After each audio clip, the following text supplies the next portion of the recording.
Jo. Čau, jaz sem po mojem nekje zelo blizu. Ok, pidem ven. Ajde, čau. Ajde, čau. Pozdrav, kako si? Čau. Odlično. Sedem, malenkost flaška. Hvala. Da še kdaj poskusiš Dolence, ker vem, da rotiraš 100% proti obali. Kako bi rad videl, da tebe ljudje prepoznavajo v enem stavku? Zanimljivo me predstavlja kot legendo slovenskega interneta, kar mi gre ful na živce. Samega sebe, če se kdaj slučajno moram predstaviti v kakih strokovnih krogih, se označim za starega internetnega prca. To sem že prebral enkrat, da sem napisal o sebi. Tam je zelo všeč. Kako pa mi, že sem te jaz predstavil, ko sem neki intro naredil? Kako sem predstavil? Pa za pionirje e-commerce v Sloveniji. Za pravega pionirja spletne prodaje v Sloveniji moraš še vedno označiti najprej Aljošo, pa njegove z 1A. Aha. Z 1A pa mimo vrste. Jaz sem bolj predstavnik naslednje generacije. In zdaj prihaja spet ena nova generacija. O tem se stalno rado govori, se ima zdaj cel kup nekih novih ekspertov spet, ki so se pojavili zadnja 2 leta. Samo jaz mislim, da je vse to dosti pozitivno. V končni fazi vsaka generacija rab svoje heroje. Ko bi poštel, recimo, ne vem, kot svoje, 3 največje poslovne dosežke ali pa oče enega, če lahko enega. Imam 4, ki so kul. Prvi, ko sem za Borisa Veneta pa Nikolo Grubišo skupaj z Joe Vitalijem v Ameriki izdal njuno knjigo kot e-book. Drugi je to, ko sem se odločil, da fakt hočem predavati v Ameriki. Bil sem star 21 let, se mi zdi. Ja? Takrat sem se že pretvarjal, da sem starejši, kot sem bil. Hotel sem predavati v Ameriki. Koliko se moti, koliko se 20-letni mulj, pa moče sem bil zelo star 20-letni mulj, lotiš predavati v Ameriki. Je enostavno, moraš knjigo napisati. In si napisal knjigo? Jaz sem napisal knjigo. O temi, o kateri nisem imel pojma. Sem pa intervjuval ljudi, ki so imeli, to združil z tistim, kar sem do takrat vedel, in napisal takrat knjigo o RSS marketingu. Sem na ta račun še 8-9 let predaval v Ameriki. Tretje, definitivno Studio Moderno. Ko sem začel delati Studio Moderno, e-commerce praktično ni bilo, delali so 100-200 tisoč evrov online prodaje na leto. Ja. Tim je bil ena oseba, en programer in to je bilo to. Pa smo v naslednjih par letih zgradili do približno 50 milijonov plus letne prodaje, nekje 150 plus ljudi po 22 državah. Koliko časa si tam ustrajal v Studio Moderno? 7 let. Se pravi, v 7 letih si to zgradil? Ne, v bistvu zgradili smo prej. Zgradili smo to nekje v 4,5 letih. Ja. Pa je pa kriza udarila. A jim gre zdaj dobro? Kar slišim, da jim gre dobro. Da porastejo spet, da so se vse razmere umirile. Pojno zelo kulno. Četrti pa jasno, zdaj je to, kar delamo na Senzilabu. Štartali kot mikroproizvodno farmacevtsko podjetje. Potem kakšno leto, preden sem se pridružil, je Domen začel to spreminjati v brand business, odprl prvo trgovino, začel počas migracijo iz wholesale brand businessa, ki je bil totalno fokusiran na lekarne, v direct consumer playerja, odprl trgovino, začel delati malo e-commerce, malo telemarketinga.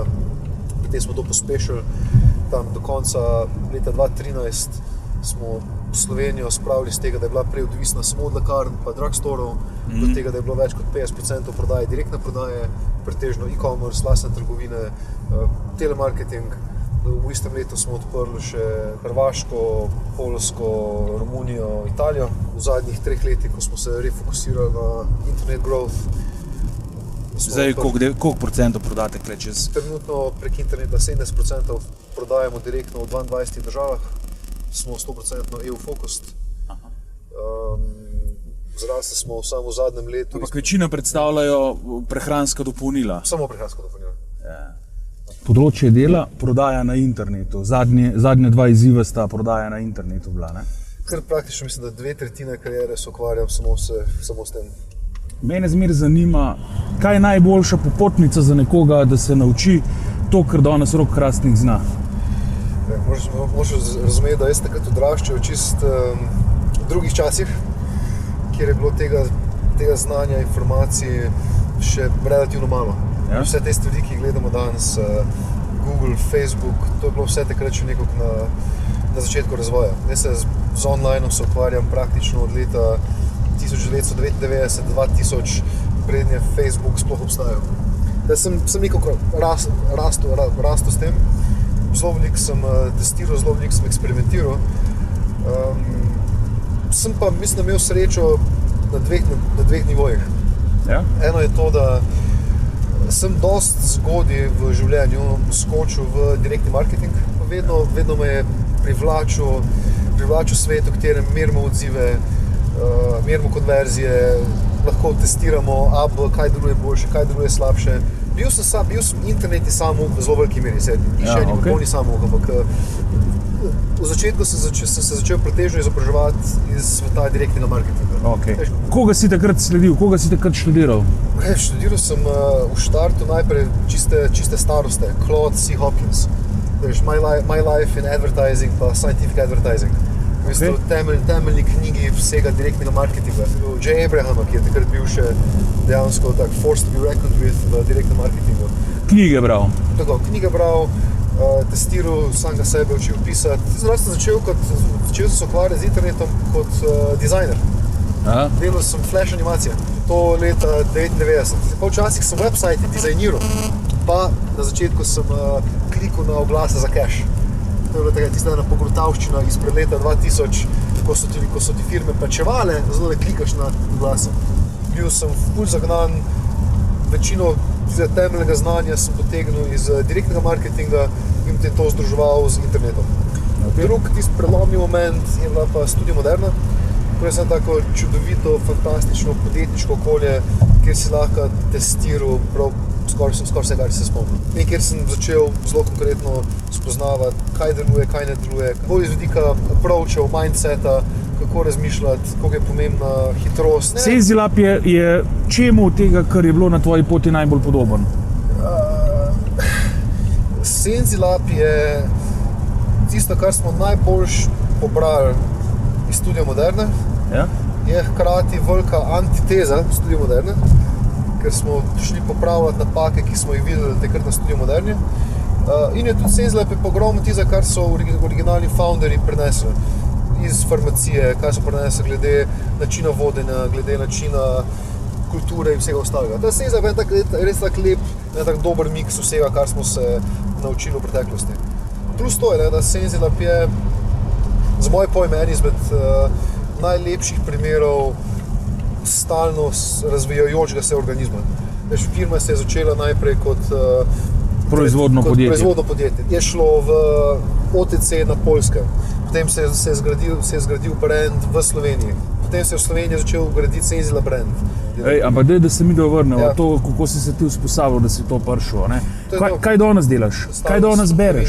Zadnje čase, kar berem science fiction, berem fantasy. Mislim, ne berem več toliko slikovnih knjig, kot sem jih včasih sem bil zelo poželešen bralec. Berem članke. Edini sajt, ki ga proaktivno berem pa spremljam, je TechCrunch. Okay. TechCrunch, ki je res fantastičen vir, kaj se dogaja v startup svetu, nove tehnologije, nove spremembe. Imaš hobije, kak je tak? Skuham stvari, ki nikoli prej nisem kuhal, kar me pol žena vedno krega, da to res ni najboljša ideja. Potem sva z ženo zelo ekstremna mountainbikerja, pa ne ekstremna v smislu tega, da dela pa neke hude downhille, ampak zelo malo rada climbe, zelo malo rada take 5-6 urne mountainbiking ture. Neverjetno se mi zdi, recimo, kako je Studio Moderno uspela postati tak trgovec s samimi izdelki, ki po moje ljudem kar neroden povedati v večini primerov, da so jih kupili. Ne vem, spomnim se unga govorečega adventnega venčka, pa bagi ribe. Se mi zdi, da prodaja stvari, ki jih ljudje v resnici ne rabijo in so uspeli s tem.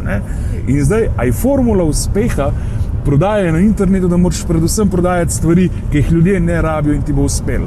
Rabiš na internetu, če hočeš delati Facebook prodajo, rabiš izdelek, ki ga lahko stranka kupi impulzivno.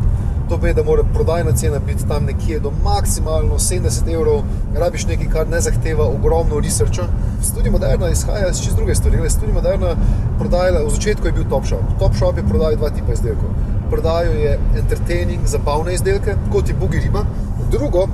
Drugo so izdelki, ki dajo človeku upanje. Orbitrek, fantastičen izdelek. Ab Rocket, vsi ti fitness izdelki. Samo če greš pa naprej, seš, naslednja stvar. Studio Moderna je nastal na Top Shopu, pol zares zgradil, se je pa v naslednji fazi nadrumel. In veš, Drumeo je pa zame ena najlepših marketinških zgodb. Del so totalno klasičen izdelek, so ga spremenili v nekaj magičnega, kar so si ljudje dejansko želeli. Kje je bila ta magičnost? Drumeo zgodba, ki so jo povedali skozi infomercial, je bila to, da ležišče je sestavni tvojega življenja. Ti pomaga spati boljše, zjutraj se boljše se zbudiš na span. Drumeo je spanje spremenjeno v nekaj, kar si ljudje dejansko želimo. Experience, končni efekt, prodaja benefit. Še danes, če ne bi pač prešaltil na vodno poslo, bi kupil Drumeo. A vodno poslo imaš pa od tega Marinčka? Ja. Vodno poslo mi je pa tak, mislim, če je ena stvar, ki me vprašaš, kaj je bil tak moj personal advice, prešaliti na vodno poslo. Senzilab je uspel s prodajo prehranskih dopolnil direkt končnemu kupcu. Ne. Je v bistvu izdelek ni nič tako posebnega, kar ta svet še ni videl. A je možno, da se bojo vse inovacije več ali manj na tej prodajni poti ali pa na poti do stranke delale? Inovacije se delajo produkt, pot do stranke ali pa komunikacija produkta. Zdaj, tudi na nivoju produkta, tudi v našem svetu prihaja dosti inovacij. All-in-one drink, ki ti ena pijača nadomesti 20 drugih kapsul. Jaz mislim, da je to največji problem. Pri prehranskih dopolnilih je največji problem, če hočeš nekomu nekaj prodati, mora najprej nekaj, kar do zdaj je imel dol z mize dati. Ja, a pa niso vsa prehranska dopolnila fed? Ne, prehranska dopolnila dejansko vsa delujejo. Predvsem pa so za njih bolj ameriške študije, ki dokazujejo, kako jemanje prehranskih dopolnil povečuje in življenjsko dobo in kako zmanjšuje prezgodno smrt od stvari, kot je holesterol in podobne stvari. Daj mi še eno tako malo vizionarsko stvar, povej. Malo skozi spremljam Amazon, kaj dela, pa tako naprej, veliko berem o tem. A je point to, da je samo še logistiko treba urediti, kar se tiče e-commerce? Ne, absolutno ne. E-commerce gre v dve zgodbe.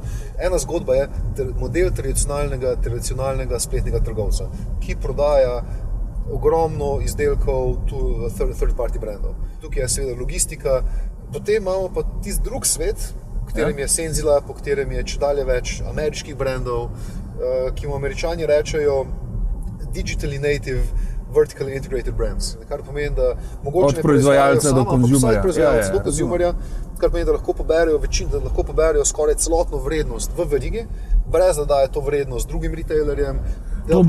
To bi recimo v tem tvojem biznisu bili popolna postava. Popolna postava, na primer, popolna postava so fantastičen primer direktnega branda, ki sicer ga je malo težko skalati, oziroma ga je težje skalati. Imaš pa recimo najdražji šampon, ki ga jaz lahko kupim, je, ne vem kaj, 6 evrov. Pri mojemu frizerju je pa 22 evrov. Pa isti proizvajalec pa vse. Prodajna pot mu določa ceno. Imaš znamke, ki pravijo, nikoli se to ne bo prodajalo online. Imamo določene izdelke, ki jih prodajamo samo preko lekarn, ki smo jih razvili samo za lekarniški posel. Okay. Ravno s tem namenom. Jaz ne verjamem to, da je e-commerce primeren za vse tipe nakupov. Poglejva Herbalife, multimiliardna firma, ki e-commerce malo pomaga, ampak še vedno je bistvo v tistem one-on-one stiku. Oni imajo te happeninge, ko ljudje pridejo, se zberejo, telovadijo. Mislim, izjemen posel, če reš, izjemno, kaj so zgradili po celem svetu. Zagotovo ne bo internet pojedel vsega. Sem pa vedno, včasih, ko sem bil mlad, sem zelo rad imel neke maksime, zelo rad sem dal neke trditve, to je najboljša pot. Pa mislim, da starejši, ko si bolj ugotavljaš, da je poti na tisoče, da je 100 različnih pristopov, kako lahko nekaj narediš in da si mora na koncu vsak sestaviti najboljši recept zase, pa ga itak stalno prilagajati, spreminjati. Pa stalno pivotirati, dokler da najdeš nekega optimuma, ki ga boš pa politko čez enih mogel spet spremeniti. A bi šel še enkrat to isto pot? Generalno sem zadovoljen z vsemi odločitvami, ki sem jih naredil v življenju. Ena odločitev mogoče, ki bi jo spremenil, je bila ta, da bi šel kakšen 2 leti prej Studio Moderne, pa bi kakšen 2 leti prej poskušal narediti kakšen e-commerce startup. Je pa zelo verjetno res, da če bi to naredil, da bi takrat failil. V napovedniku, ko sem rekel, da se meni zdi, da si ti prvi obraz Senzilaba. Jaz tega domna nikjer nisem zasledil. Jaz pač komuniciram v marketinški javnosti. Ja? Domen komunicira z bankami, finančnimi deležniki in ostalimi. Razumem. A je to tvoje pojavljanje tako employee branding? 80% tega, kar delam zadnja leta online, je headhunting, je buildanje našega branda za kadrovanje. 21% je še to, ker to rad počnem. Predavam pač, ker ko manj kaj novega zapovedati, pa kakšno cool občinstvo, drugače se poskušam. Daj mi še tako, povej, kako gledaš pa recimo na te growth hacking community in... Growth hacking Slovenija je za moje pojme edini dober online marketing community v Sloveniji, ker to je v bistvu še edini community, kjer se dejansko nekaj resno strokovno pogovarja. Tako vsega vprašam, veš par takih asociacij, igre asociacij. Kaj je tvoja asociacija na dovršen produkt? Kaj lahko rečem? iPhone. To je perfect marketing zate? Amazon. Kaj pa dream business? Imeti na računu toliko cache, da se ti ni treba z ničemer sekirati, živeti v nekih lepih krajih, obkrožen z vinogradi, delati za gušt svoja vina in imeti za gušt svoje vagiju krave. Kaj se te pa pozabil vprašati, pa bi sam hotel odgovoriti na to vprašanje? Kaj je najpomembnejši nasvet, ki ga lahko dam ljudem? Ne se obremenjevati z mikrooptimizacijami, z growth hacki in vsemi ostalimi stvarmi. Najprej se potrudite, da imate prav produkt, ki ga targetirate na pravo občinstvo. Poiščite en market, ki lahko to prodajate, potem pa začnite scale, pa se s tem ukvarjati, pa predvsem bodite hitri, pa pač trdo delite, ne? Ker na koncu večina razlike ne pride toliko od briljantnih možganov, ampak od hitrosti in trga dela. Tisti, ki delajo več, pa so hitrejši, so ponovadi tisti, ki zmagajo in nekaj naredijo. Klesla. To je klesla. Hvala ti, bravo. This was fun.